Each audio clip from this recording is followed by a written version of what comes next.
اما بعد فاعوذ باللہ من الشیطان الرجیم بسم اللہ الرحمن الرحیم وَإِذَا سَأَلَكَ عِبَادِي عَنِّي فَإِنِّي قَرِيب. اور پیارے محبوب، جب میرے بندے میرے بارے میں سوال کریں تو فرما دو میں تو قریب ہوں. اجیب دعوت الداعی اذا دعان، میں دعا قبول کرتا ہوں دعا کرنے والے کی جب وہ دعا کرتا ہے. فَلْيَسْتَجِيبُوا لِي وَلْيُؤْمِنُوا بِي لَعَلَّهُمْ يَرْشُدُونَ. پس انہیں چاہیے کہ وہ میرا حکم مانیں، مجھ پر ایمان لائیں تاکہ ان کو ہدایت دی جائے. جامع ترمذی شریف کی ایک حدیث پاک ہے جس کو روایت کرنے والے حضرت ابن عباس رضی اللہ تعالی عنہ ہیں. بیان کرتے ہیں کہ ایک دن میں نبی اکرم صلی اللہ علیہ وسلم کی ذات گرامی کے پیچھے بیٹھا ہوا تھا.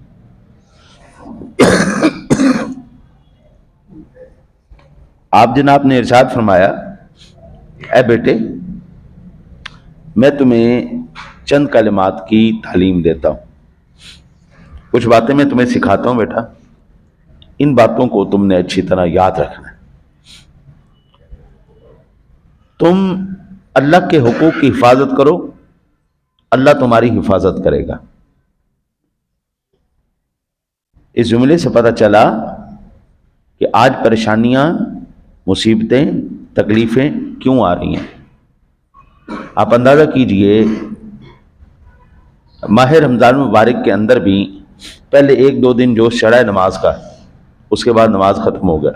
یہ اللہ کا حق تھا، ہمارا فرض تھا، ہم عبادت کرتے اس کے آگے سر جھکاتے، لیکن کیا ہوا؟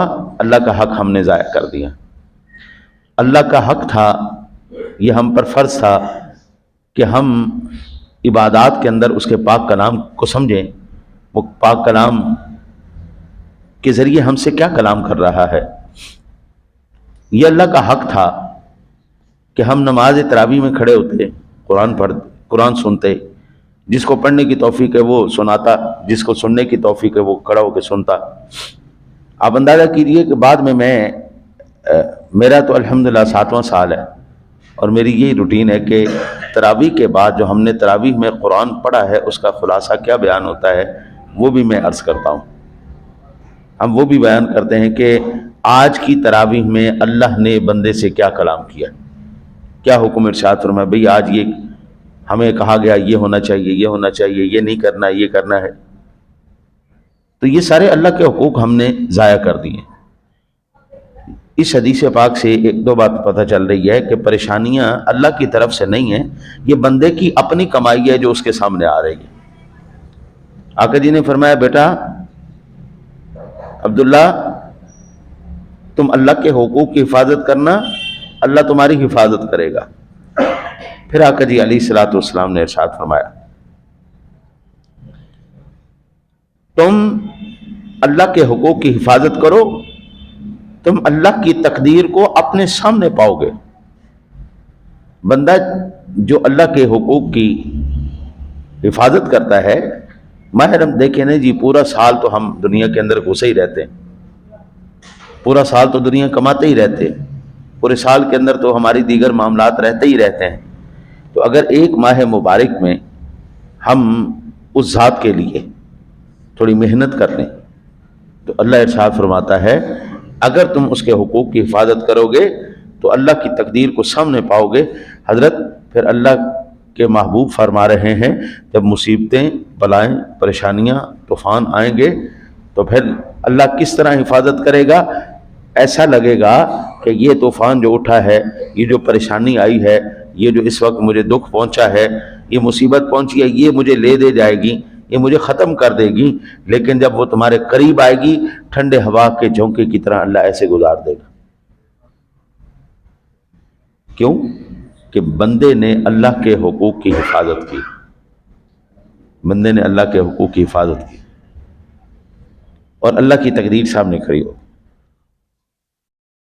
ہماری اس وقت من حیث الجملہ، پہلے نا جی ہم سنتے تھے چوروں کے بارے میں، سان لگائی جی، نقد لگائی جی.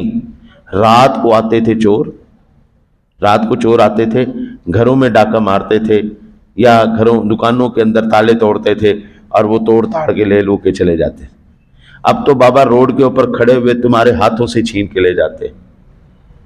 روڈ پہ باقاعدہ کھڑا کرتے ہیں، ٹھہر جاؤ بھائی ٹھہر جاؤ، چل کر دے جو کچھ ہے تیرے کو، چلو.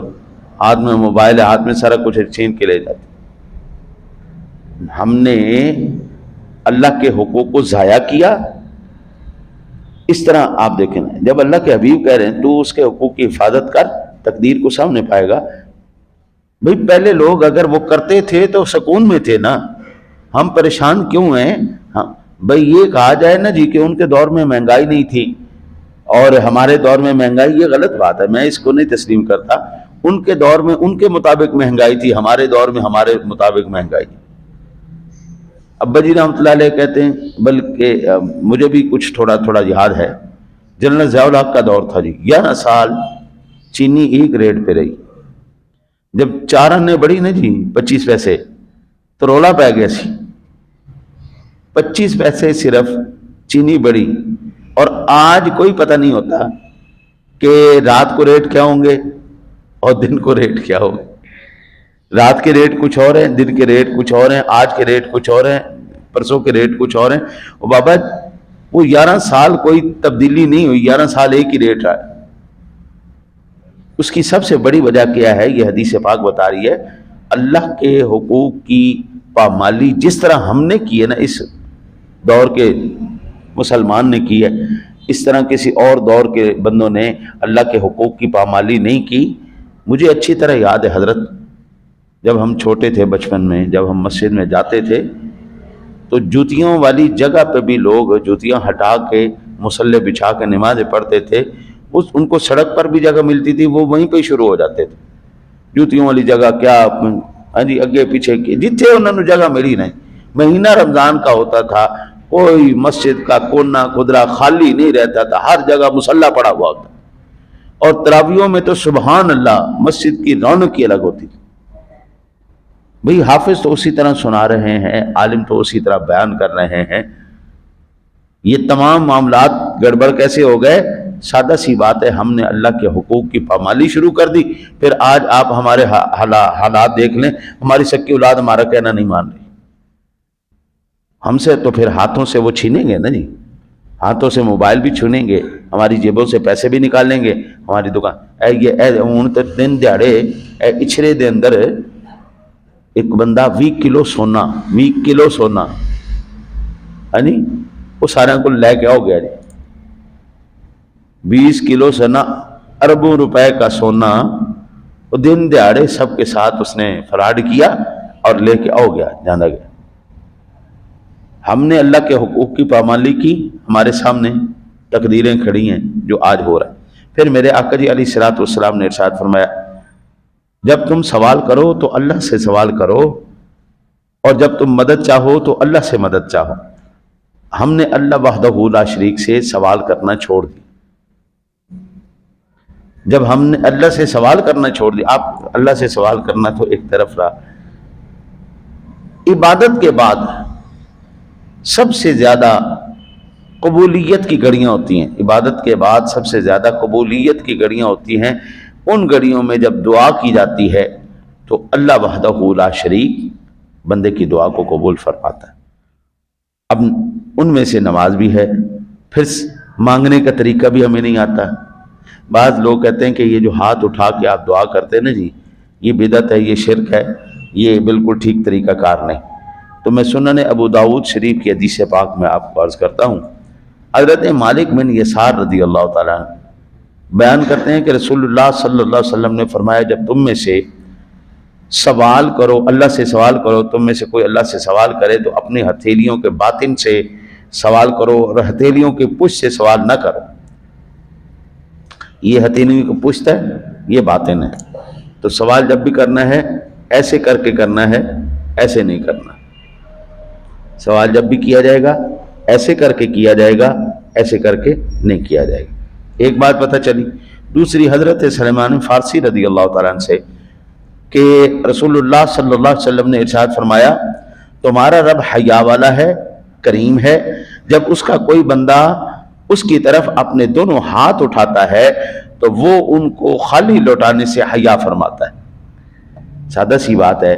دنیا کے سخی کے آگے بھی بندہ کوئی سوال کرے نا جی, دنیا کے سخی کے آگے حضرت صاحب کو تھوڑی سی مدد فرما دو, وہ حقدار نہیں بھی ہونا تو وہ کچھ نہ کچھ اس کو دے دیتا ہے کہ ٹھیک ہے اچھا چل یار لے جا, میرے پاس ہے تو چل. میں قربان جاؤں اس ذات کے اوپر جو کائنات کے سارے سخی پیدا کرنے والا ہے. جب اس ذات کے سامنے ہاتھ پھیلائے جائیں تو وہ کیسے ممکن ہے کہ وہ ذات تمہارے ہاتھوں کو لوٹا دے, خالی لوٹا دے. بڑا کریم ہے, بڑا رحم فرمانے والا ہے. تو جب اس کے سامنے ہاتھ پھیلتے ہیں نہیں تو وہ ذات بڑی کریم ہے, وہ تمہارے ہاتھوں کو جو ہے وہ بھر دیتی ہے اپنی رحمتوں سے. پھر میرے آقا جی علیہ نبینا علیہ الصلوۃ والسلام کی یہ بھی سنن ابو داؤد شریف کی حدیث پاک ہے, اور ابن عباس بیان کرتے ہیں کہ سوال کا طریقہ یہ ہے کہ اپنے دونوں ہاتھ اپنے کندھوں کے برابر اٹھاؤ, اپنے دونوں ہاتھ اپنے کندھوں کے برابر اٹھاؤ.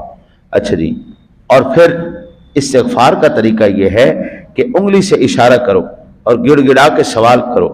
سوال کرنے کا طریقہ یہ ہے کہ اپنے دونوں ہاتھ پھیلاؤ. اب یہاں سے 3 طریقے کے پتہ چلا کہ ایک تو یہ ہے کہ عام روٹین میں جو نبی اکرم صلی اللہ علیہ وسلم کی ذات گرامی دعا فرماتے تھے, ہاتھوں کو اٹھا کے کرتے تھے, سینے کے برابر یا آپ کے ہاتھ ہوتے تھے چہرے انور کے سامنے, یا پھر کندھوں کے برابر ہوتے تھے, یا پھر اس طرح ہاتھ پھیلے ہوئے ہوتے تھے, یا اس طرح ہاتھ پھیلے ہوتے تھے کندھوں سے اوپر ہاتھ پھیلا کے. یہ حضور سرور دو عالم صلی اللہ علیہ وسلم کا طریقہ کار. یہ 3 طریقے استغفار کرنی ہے گڑ گڑا کے, یا میں سادہ لفظوں میں کہوں کہ نارمل حالات میں آپ یہاں تک ہاتھ اٹھا کے دعا کر لیں, اور جب آپ کو کوئی چیز زیادہ ضروری چاہیے تو پھر اس وقت کندھے تک ہاتھوں کو اٹھا لو.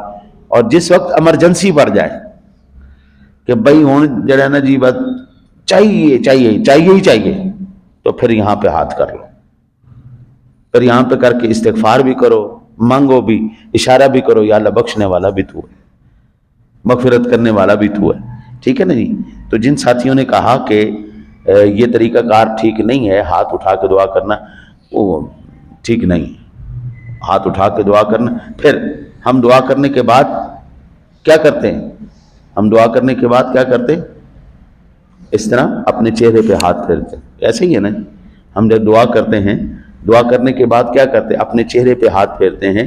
دعا کے بعد چہرے پر ہاتھ پھیرنا بھی رسول اللہ صلی اللہ علیہ وسلم کا طریقہ کار ہے. اب میں یہ جامع ترمذی شریف کی حدیث پاک ہے, حضرت عمر بن خطاب رضی اللہ تعالیٰ عنہ بیان کرتے ہیں کہ رسول اللہ صلی اللہ علیہ وسلم دعا میں ہاتھ بلند کرتے اور اپنے ہاتھوں کو نیچے نہ گراتے حتیٰ کہ ان کو چہرے پر مل لیتے. چہرے پر دعا کو ہاتھوں کو ملنا دعا کے بعد, یہ رسول اللہ صلی اللہ علیہ وسلم کا عمل مبارک ہے.